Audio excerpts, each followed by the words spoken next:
সম্প্রতি নিউ ইয়র্কের ম্যানহাটনে বন্দুকধারীর গুলিতে নিহত এনওয়াইপিডির অফিসার কুলাউড়ার গর্বিত সন্তান দিদারুল ইসলাম রতনের বিদেহী আত্মার মাগফিরাত কামনায় মিলাদ ও বিশেষ দোয়া মাহফিল হয়েছে।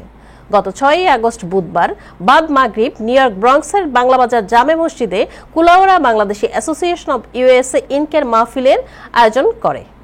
মাহফিলের শুরুতেই সংগঠনের সভাপতি সৈয়দ ইলিয়াস খসরু, মসজিদের ইমাম, পরিচালনা কমিটি ও উপস্থিত মুসল্লিগণকে অ্যাসোসিয়েশনের পক্ষ থেকে ধন্যবাদ ও কৃতজ্ঞতা জ্ঞাপন করেন।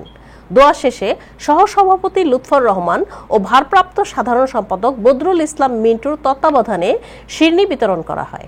মাহফিলে অন্যান্যদের মধ্যে বিশিষ্ট রাজনীতিক লুৎফর রহমান চৌধুরী হেলাল, উপদেষ্টা মোসাইদ রাশেদ, সিরাজউদ্দিন সোহাগ, সাবেক উপদেষ্টা মোহাম্মদ মুকিত চৌধুরী, ভিএনএস এর ম্যানেজার সালেহ আহমেদ, সাংবাদিক হাবিবুর রহমান ও দিদার Chowdhury, community activist Ahbab Chowdhury Khokon, Enamul Islam Khan, association ভারপ্রাপ্ত সাধারণ সম্পাদক বদরুল ইসলাম মিন্টু সহ সহসভাপতি লুৎফর রহমান, রাহাত চৌধুরী, অলিউর রহমান সহ ব্রঙ্কসের বিশিষ্ট ব্যক্তিবর্গ উপস্থিত ছিলেন।